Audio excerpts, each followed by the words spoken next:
नमस्कार, Kurukshetra coaching institute या आपल्या यूट्यूब चॅनलवर मी राहुल दांडगे तुम्हा सर्वांचे पुन्हा एकदा सहर्ष स्वागत करतो। विद्यार्थी मित्रो, आजच्या व्हिडिओ अंतर्गत आपण चर्चा करणार आहे तलाठी भरती अभ्यासक्रमाची। तलाठी भरतीसाठी कोणकोणती पुस्तके तुम्हाला वाचावी लागतील त्याबद्दल आपण बोलणार आहे। त्याचबरोबर या परीक्षेचे स्वरूप कसे आहे आणि तुम्हाला तयारी कशी करायची आहे याबद्दलची सविस्तर चर्चा आपण या व्हिडिओ अंतर्गत करणार आहे। त्यामुळे हा व्हिडिओ शेवटपर्यंत बघा।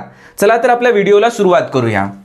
विद्यार्थी मित्रो, सर्वप्रथम आपण काही महत्त्वाच्या बाबी समजून घेऊ तलाठी भरती विषयीच्या, ज्या तुम्हाला माहित असल्यास पाहिजे की पेपर किती मार्क्ससाठी आहे, पेपर सोडवण्यासाठी तुमच्याकडे किती तास वेळ आहे, नेगेटिव्ह मार्किंग आहे का, या बाबी जर तुम्हाला माहिती असतील तर तुम्हाला पेपर सोडवण्यासाठी थोडीशी सहजता येईल। सर्वात आधी हे जे पद आहे ना, तलाठी पद, हे गट क चं पद आहे। गट क चं पद आहे तलाठी। शैक्षणिक पात्रता काय आहे की कोणत्याही शाखेतील तुमच्याकडे पदवी असली पाहिजे, याचाच अर्थ तुम्ही ग्रॅज्युएट असले पाहिजेत। त्याचबरोबर MSCIT तुमचं कंप्लीट असलं पाहिजे। MSCIT म्हणजे जे तुम्हाला माहिती आहे ना की कम्प्युटरचं असते ते पोरं 10वी 12वी झाली कीच करत असतात तो कोर्स, तर MSCITचा कोर्स तुमचा झालेला असला पाहिजे। Graduate plus MSCIT। याच्यासाठी वयोमर्यादा काय आहे तर 18 पासून ते 38 वर्ष, 18 ते 38 वर्ष। परंतु आणखी एक बाब समजून घ्या की जे SC ST OBC कॅटेगरीचे विद्यार्थी आहेत त्यांना यामध्ये थोडीशी सूट दिलेली असते। इकडे बघा, मागासवर्गीय उमेदवारांसाठी 5 वर्षे सवलत आहे। 18 ते 38 ही वयोमर्यादा आहे। परीक्षा पद्धती कशी असणार आहे तर तुमची जी परीक्षा आहे ती ऑनलाईन असणार आहे। कशी असणार आहे? ऑनलाईन। आता एक बाब समजून घ्या की अगोदर ही परीक्षा TCS घ्यायची, पण आता ही परीक्षा MPSC कडे गेलेली आहे। त्यामुळे या परीक्षेच्या स्वरूपात बदल पण होऊ शकतो। जर बदल झाला तर त्याबद्दलची मी अपडेट तुम्हाला देईलच। जर अभ्यासक्रमामध्ये सुद्धा थोडाफार बदल झाला तर त्याबद्दल सुद्धा मी अपडेट तुम्हाला देईल। पण सध्या स्थितीमध्ये जो अभ्यासक्रम आहे त्याबद्दल आपण चर्चा करणार आहे, जे परीक्षेचं स्वरूप आहे त्याबद्दल आपण चर्चा करणार आहे। विद्यार्थी मित्र, वेतन किती असेल तुम्हाला तर हे पे मॅट्रिक लेवलचं जे 6चं लेवलचं आहे, 6 लेवलचं जे पेमेंट आहे ते तुम्हाला मिळेल, जे की अंदाजे 25,500 पासून ते 81,100 रुपयापर्यंत तुम्हाला असेल। ठीक आहे, लेवल 6चं पेमेंट तुम्हाला असेल। परीक्षेचा कालावधी किती असतो तर 2 तास म्हणजे 120 मिनिटे तुम्हाला पेपर सोडवण्यासाठी असतात। आणि प्रश्न किती असतात तर 100 प्रश्न असतात। आता तुम्ही बघू शकता की 100 प्रश्नासाठी तुम्हाला 2 तासाचा वेळ आहे, म्हणजे भरपूर वेळ तुम्हाला भेटत आहे इथं। आणखी एक बाब लक्षात घ्या की या परीक्षेसाठी नेगेटिव्ह मार्किंग नाही, त्यामुळे पेपर सोडवत असताना तुम्ही सगळेच प्रश्न सोडवायचे, कारण काही काहींचे तुक्के पण बरोबर येऊ शकतात नेगेटिव्ह मार्किंग नसल्यामुळे। ठीक आहे, तर एकूण प्रश्न असतील 100, त्यासाठी गुण असतील 200, म्हणजे एका प्रश्नासाठी तुम्हाला 2 मार्क्स आहेत। आणि वेळ किती आहे? 2 तासाचा वेळ आहे, म्हणजेच 120 मिनिटे तुम्हाला वेळ आहे। परीक्षा एकूण 4 विषयांवर आधारित असेल। तुम्हाला अभ्यासक्रमासाठी किती विषय आहेत तर 4 विषय आहेत। पहिला विषय आहे मराठी भाषा, ज्याच्यासाठी 50 गुण आहेत आणि 25 प्रश्न आहेत। इंग्रजी भाषेसाठी 50 गुण आहेत आणि 25 प्रश्न आहेत। सामान्य ज्ञान म्हणजे ज्याला आपण GK म्हणतो त्यासाठी 50 गुण आहेत आणि 25 प्रश्न आहेत। बौद्धिक चाचणी व अंकगणित, ज्याला आपण मॅथ्स अँड रिझनिंग असे म्हणतो, त्यासाठी सुद्धा 50 गुण आहेत आणि 25 प्रश्न आहेत। आता आपण या 4ही विषयाचा सविस्तर अभ्यासक्रम बघू की काय आहे। परीक्षेसाठी नेगेटिव्ह मार्किंग नाही, हे स्टार करून ठेवा। तुमच्या लक्षात असलं पाहिजे की नेगेटिव्ह मार्किंग नाही आहे। आता कसं आहे, जे MPSC UPSC करणारे पोरं आहेत की नाही, त्यांना असं वाटते की परीक्षांमध्ये नेगेटिव्ह मार्किंग असते, त्यामुळे त्यांना जे प्रश्न येत नाही ते सॉल्वच करत नाही, म्हणजे टिकच करून येत नाही। आणि मग काय होते की तुक्का लागायचा तो बी लागत नाही आणि मार्क यायचे ते पण येत नाही। ठीक आहे, तर नेगेटिव्ह मार्किंग नसल्यामुळे तुम्ही सगळेच प्रश्न सॉल्व्ह करून यायचे। पुढे जाऊया, अभ्यासक्रमाविषयी बोलूया। तर मराठी भाषेमध्ये कोणकोणते टॉपिक तुम्हाला अभ्यासायचे आहे ते समजून घ्या। विभक्ती, प्रसिद्ध पुस्तके आणि लेखक, म्हणजे कोणत्या पुस्तकाचे लेखक कोण आहे असं तुम्हाला विचारले जाऊ शकते। संधी व संधीचे प्रकार, हे तर तुम्हाला माहीतच आहे। म्हणी, वाक्प्रचार, त्यांचा अर्थ व उपयोग। आता बघा विद्यार्थी मित्रो, मी तुम्हाला आधीच सांगून देतो की आपल्या या यूट्यूब चॅनलवर तुम्हाला मराठी व्याकरणाचा सविस्तर जो अभ्यासक्रम आहे तो मी तुमच्याकडून अभ्यासून घेणार आहे। त्यामुळे मराठी व्याकरणासाठी तुम्ही आपल्या चॅनलवर डिपेंड राहू शकता। तुम्ही जर आतापर्यंत आपलं चॅनल सबस्क्राईब केलं नसेल तर करून टाका। बघा, हा जे म्हणीवाला टॉपिक आहे तर यावर मी 4 तासाचं एक लेक्चर अपलोड केलेलं आहे, मॅरेथॉन लेक्चर आहे। त्यामध्ये जवळजवळ 517 म्हणींचा मी तुम्हाला अभ्यास करून दिलेला आहे आणि तो अभ्यास तुम्ही तो व्हिडिओ बघून करू शकता। त्यामुळे तो जो म्हणीचा व्हिडिओ आहे तो तुम्ही नक्की बघा. या व्हिडिओच्या डिस्क्रिप्शनमध्ये मी तुम्हाला लिंक देत आहे त्या व्हिडिओची. त्याचबरोबर आपल्या टेलिग्राम चॅनलची लिंक सुद्धा तुम्हाला या व्हिडिओच्या डिस्क्रिप्शनमध्ये देतो. तुम्ही टेलिग्राम चॅनल सुद्धा जॉईन करा, म्हणजे ज्या महत्त्वाच्या अपडेट आहे ते तुमच्यापर्यंत लवकरात लवकर पोहोचतील. पुढचा मुद्दा आहे प्रयोग, त्यानंतर समास यांचा अभ्यास तुम्हाला करायचा आहे. शब्दसंग्रह, मग त्यामध्ये समानार्थी शब्द असतील, विरुद्धार्थी शब्द असतील, अनेक शब्दांसाठी एक शब्द असेल तर याचा सुद्धा अभ्यास तुम्हाला करायचा आहे. काळ व काळाचे प्रकार, भूतकाळ, वर्तमान काळ, त्यांचे जे आणखीन सब प्रकार असतात त्याबद्दल सुद्धा तुम्हाला अभ्यास करायचा आहे. शब्दाचे प्रकार, नाम, सर्वनाम, क्रियापद, विशेषण, क्रियाविशेषण, शब्द समूहाबद्दल एक शब्द, याबद्दल तर आपण बोललेलो आहे. तर मराठी व्याकरणामध्ये इत्यादी टॉपिकचा तुम्हाला अभ्यास करायचा आहे. आता आपण जाऊया की जो दुसरा विषय आहे इंग्रजी. तर इंग्रजी विषयामध्ये काय काय अभ्यासायचं आहे? प्रोवर्ब्स, वर्बल कंप्रेशन पॅसेज, म्हणजे जे पॅसेज असतो आणि त्याच्या आधारित तुम्हाला प्रश्न सोडवायचे असतात. Spellings, sentence structure, one word substitution, tense ज्याला आपण काळ असे म्हणतो, जसं मराठीचं ग्रामर आहे ना तसंच इंग्लिशचं पण ग्रामर आहे, ते तुम्हाला अभ्यासायचं आहे. Question tag, use the proper form of the verb, spot the error, हे तर फार महत्त्वाचं आहे, स्पॉट द एरर. त्यानंतर ओकॅबलरी, ज्यामध्ये तुम्हाला सिनोनिम्स, अँटोनिम्स, समानार्थी शब्द, विरुद्धार्थी शब्द अभ्यासायचे आहेत.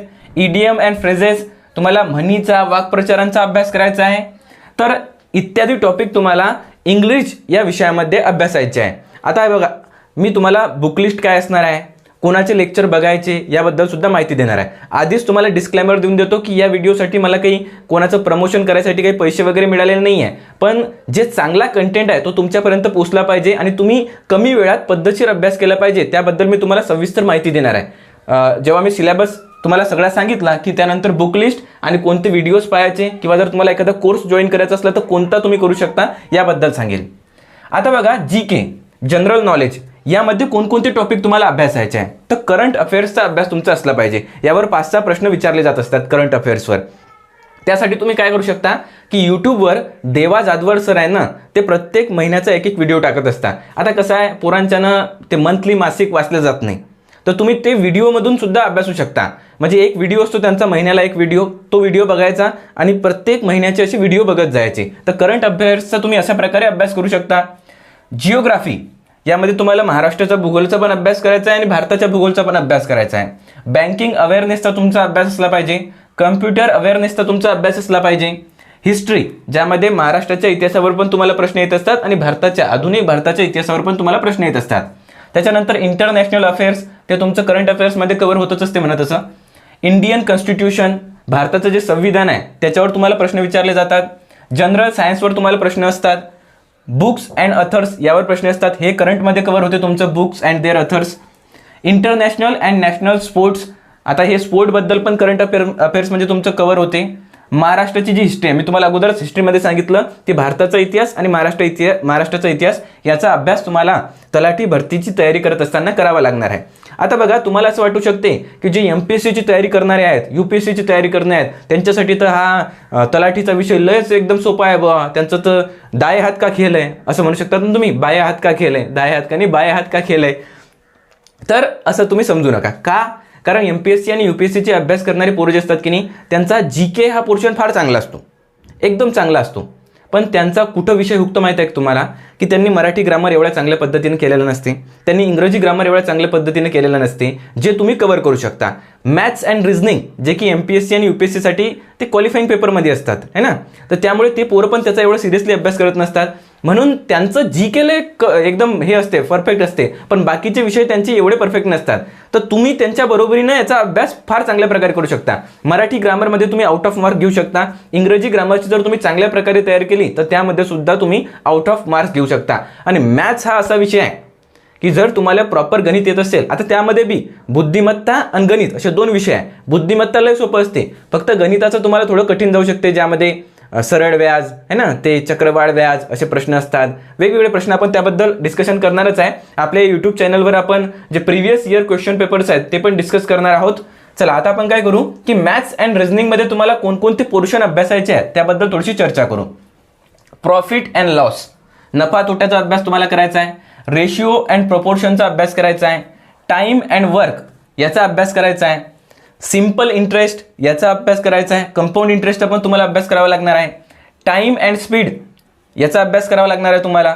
Area of cube, cuboids, triangles, rectangles, squares, spheres, circles, म्हणजे याचा जे काही क्षेत्रफळ काढायचे जे प्रश्न असतात ते तुम्हाला फॉर्म्युलेस पार्ट असले पाहिजे, जेणेकरून तुम्ही ते सॉल्व्ह करू शकता. त्यानंतर मिक्सचर्सवर प्रश्न असतात, प्रॉब्लेम ऑन एज याच्यावर प्रश्न असतात, कंपाऊंड इंटरेस्ट हे मी सांगितलं तुम्हाला, नंबर सिस्टीमवर प्रश्न असतात, स्क्वेअर अँड स्क्वेअर रूट यावर प्रश्न असतात, रट्टा मारून जायचे स्क्वेअर अँड स्क्वेअर रूट, म्हणजे ते काढायचे बी प्रश्न वेगळे असतात मला तसे, क्यूब अँड क्यूब रूट्स याच्यावर प्रश्न असतात, डेसिमल सिस्टीम यावर प्रश्न असतात, न्यूमेरिकल सिरीज यावर प्रश्न असतात, पर्सेंटेजवर प्रश्न असतात, ॲव्हरेजवर प्रश्न असतात ज्याला आपण सरासरी असे म्हणतो, addition, subtraction, divide and multiplication यावर प्रश्न असतात, LCM आणि HCF लसावी मसावी याच्यावर प्रश्न असतात, सिम्प्लिफिकेशनवर प्रश्न असतात.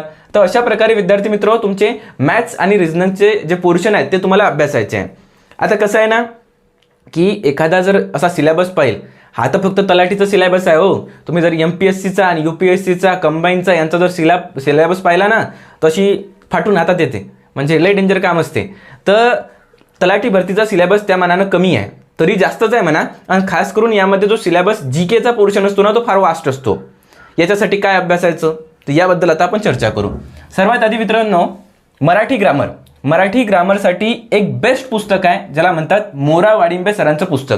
मोरा वाडिंबे सरांचं पुस्तक आहे. आता ते 2 पुस्तक आहे, एका याच्यामध्ये वोकॅब्युलरी आहे, शब्दसंग्रह आहे, आणि दुसरं जे आहे ते ग्रामरचं आहे. तर तुम्ही दोन्ही पुस्तकं वाचा, म्हणजे तुमचा जो वोकॅब्युलरीवाला पोर्शन आहे तो बी क्लिअर होईल. म्हणी, समानार्थी शब्द, विरुद्धार्थी शब्द, शब्द समूहाबद्दल एक शब्द, तर याबद्दल तुम्ही तयारी मोरा वाडिंबे सरांच्या पुस्तकातून करू शकता. काळ, नाम, सर्वनाम, विशेषण, क्रियापद, शब्दांच्या ज्या काही जाती आहेत त्यांचा अभ्यास या पुस्तकातून करायचा आहे. बाकीचे पुस्तकं, भरमसाठ पुस्तकं अवेलेबल आहेत, तुम्हाला वाटलं तुम्ही ते पण वाचू शकता, पण एकच पुस्तक वाचा कोणतं तरी. सगळेच पुस्तक जर वाचत गेले तर एक ना धड भाराभर चिंध्या, एकही काम तुमचं पद्धतशीर होणार नाही. पुढे जाऊया. इंग्लिशसाठी काय करायचं तर आता हे बघा, रेन अँड मार्टिनचं एक पुस्तक आहे, पण मी तुम्हाला अशी सजेशन देईन की काय असते ना की आपल्या महाराष्ट्रातले जे ग्रामीण भागातून जे पोरं या भरतीसाठी तयारी करत असतात तर त्याला वाचून बी समजत नाही. मा म्हणणं आहे की कसं आहे, थोडेसे पैसे गेलेच चालतात, तुम्ही पण एखादा कोर्स घेऊन घेतला पाहिजे इंग्लिशसाठी आणि अंकगणितासाठी. जे बेस्ट टीचर आहेत त्यांच्याकडून तुम्ही शिकलं पाहिजे. तर सध्या स्थितीमध्ये महेश पाटील सर आहेत, ठीक आहे. मी काही कोणाचं प्रमोशन करत नाही आहे, तुमच्या फायद्यासाठी सांगत आहे की तुम्ही जर यांचा एखादा एक इंग्लिशचा कोर्स आहे तो जर करून घेतला, तलाठी भरतीसाठीचा तो कोर्स जॉईन करायचा, ते तुमच्याकडून तयारी करून घेत असता, तुमची त्या कोर्समधून पूर्ण तयारी तलाठी भरतीसाठी होऊन जाईल, ठीक आहे. त्याच पद्धतीनं जर तुम्हाला कोर्स वगैरे लावायचा नाही ना तर तुम्ही एखादा पुस्तक रेड अँड मार्टिन सारखं पुस्तक वाचून तयारी करू शकता. त्याच्यानंतर मॅथ्स आणि रिझनिंगसाठी. आता बघा, मॅथ्स आणि रिझनिंगसाठी वेगवेगळे लोक वेगवेगळ्या गोष्टी सांगत असतात, पण सध्या महाराष्ट्रामध्ये जे बेस्ट चालू आहेत ते मी तुम्हाला सांगतो की सचिन ढवळे सरांचीच 2 पुस्तकं आहेत, ठीक आहे. सचिन ढवळे सर तुम्ही नाव ऐकलं असेल, आणि त्याचबरोबर त्यांचा एखादा जर तो कोर्स तुम्ही विकत घेऊन घेतला तलाठी भरतीसाठी, मॅथ्स आणि रिझनिंगसाठी, तो कोर्स तुम्हाला बाकीच्या एक्झामसाठी पण कामात पडतो बरं का. असं नाही की फक्त तलाठी भरतीसाठी, कारण हे जे टॉपिक मॅथ्स आणि रिझनिंगमध्ये तुम्ही अभ्यासणार आहे ते सगळ्याच परीक्षांमध्ये तुम्हाला असणार आहे. त्यामुळे ढवळे सरांचा तुम्ही कोर्स विकत घेऊ शकता, आणि नसेल घ्यायचा तर त्यांचे 2 पुस्तकं आहेत, ते 2 पुस्तकं घ्यायचे आणि अभ्यास करायचा. GKसाठी काय करावं लागणार आहे, जनरल नॉलेजसाठी. करंट अफेअर्ससाठी मी तुम्हाला सांगितलं की देवा जाधवर सर, एक तर यांचं मासिक जे असतं ते तुम्ही वाचू शकता, किंवा त्यांचे यूट्यूबवर जे व्हिडिओज असतात, प्रत्येक महिन्याला त्यांचा एक व्हिडिओ असतो, तर देवा जाधवर सरचे तुम्ही ते व्हिडिओ यूट्यूबवरून करू शकता. स्टेट बोर्डसाठी आता हे बघा, स्टेट बोर्डचे पुस्तक आहेत 8वी पासून तर 12वी पर्यंतचे, म्हणजे हिस्ट्री, जिओग्राफी, पॉलिटिकल सायन्स यांचा अभ्यास तुम्ही त्या 8वी पासून तर 12वी पर्यंत जे पुस्तक आहेत स्टेट बोर्डचे त्याच्यामधून करू शकता, ठीक आहे. त्याचबरोबर आता कसं असते ना की हा GK वाला विषय लय वास्ट आहे. भारताच्या इतिहासासाठी काही, महाराष्ट्राच्या इतिहासासाठी काही, आपलं संविधानासाठी एक मोठं पुस्तक, किंवा मग ज्याला आपण भूगोल म्हणतो तर महाराष्ट्राचा भूगोल, पुऱ्या भारताचा भूगोल. मग एवढं जर तुम्ही करत गेले बाबू तर तुम्ही तर MPSC आणि UPSCचा अभ्यास करू राहिले, आणि 1.5-2 वर्ष बी मग हा अभ्यास पुरा होत नाही तुमच्याच्यानं. तर तसं काही करायचं नाही, एखादं सोपं पुस्तक घेऊन घ्यायचं, जसं तात्यांचा ठोकळा आहे, यामध्ये त्यांनी सगळंच काही कव्हर केलेलं आहे, तर यातून तुम्ही त्याचा अभ्यास करू शकता. तर स्टेट बोर्डचे पुस्तक, करंट अफेअर्ससाठी देवा जाधवर सर आणि तात्यांचा ठोकळा, यामधून तुम्ही या GKच्या पोर्शनची तयारी करू शकता. तर अशा पद्धतीनं हे तुमची बुक लिस्ट होणार आहे, किंवा जे जे कंटेंट तुम्हाला वाचायचा आहे तो कुठून वाचायचा, कसा वाचायचा हे मी तुम्हाला सांगितलेलं आहे. बघा 2026ची तलाठीची ॲड अजून यायची आहे, ती ॲड आली की मी तुम्हाला अपडेट देतोच. तुम्ही आतापासूनच तयारीला लागा. म्हणजे कसं आहे की तुमचे मराठी ग्रामरचं पोर्शन कंप्लीट होऊन जाईल, इंग्लिश ग्रामरचं पोर्शन कंप्लीट होऊन जाईल आणि मराठी ग्रामर आणि इंग्लिश ग्रामर तुम्हाला असणारच आहे. सिलेबसमध्ये थोडाफार काही चेंज होऊ शकतो, बाकी सिलेबस सेमच असणार आहे. हां, परीक्षेच्या पॅटर्नवर पण थोडासा बदल होऊ शकतो, की असं होऊ शकते की पुढे चालून जे MPSC पेपर घेऊन राहिली ते MPSC तुमचा जो 2 तासाचा वेळ आहे तो थोडासा कमी करू शकते, है ना. किंवा मग जे 200 मार्क दिलेले आहे तर ते कमी करून 100 मार्काचाच पेपर करू शकते. पण 100 प्रश्न तर असतीलच तुम्हाला. हां, नेगेटिव्ह मार्किंग नाही आहे तर काही सांगता येत नाही. कंबाईनसारखं जर यांनी नेगेटिव्ह मार्किंग आणली तर. पण तुम्ही सध्या अभ्यास प्रॉपरली करत राहा, ठीक आहे. MPSC जे काही अपडेट देईन त्याबद्दल मी तुम्हाला सांगणारच आहे त्यानंतर. तुम्ही जर टेलिग्राम चॅनल जॉईन केलं नसेल तर करून टाका. यूट्यूब चॅनलला जर सबस्क्राईब केलं नसेल तर करून टाका. तर विद्यार्थी मित्र, तलाठी भरती 26 तर याच्याबद्दल मी तुम्हाला माहिती दिलेली आहे. चला तर भेटूया पुढील व्हिडिओमध्ये. इकडं मी तुम्हाला लिहिलेलंच आहे ना, मी पुन्हा येईल, म्हणजे पुढच्या व्हिडिओमध्ये आपल्याला भेटायचं आहे. आणि मराठी ग्रामरची तयारी मी तुमच्याकडून करून घेणार आहे. म्हणीचा एक व्हिडिओ आपण ऑलरेडी अपलोड केलेला आहे, 4 तासाचा व्हिडिओ आहे आणि 517 म्हणींचा एकदम हाशी मजाकमध्ये अभ्यास केलेला आहे. तर तो व्हिडिओ तुम्ही बघून घ्या. इथं लिहिलेला आहे मी पुन्हा येईल, खरोखर मी पुन्हा येईल. मराठी ग्रामरचा एक विषय घेऊन तुमच्या समोर हजर होईल. चला तर भेटूया पुढील व्हिडिओमध्ये. तोपर्यंत हसत खेळत अभ्यास करत राहा. धन्यवाद.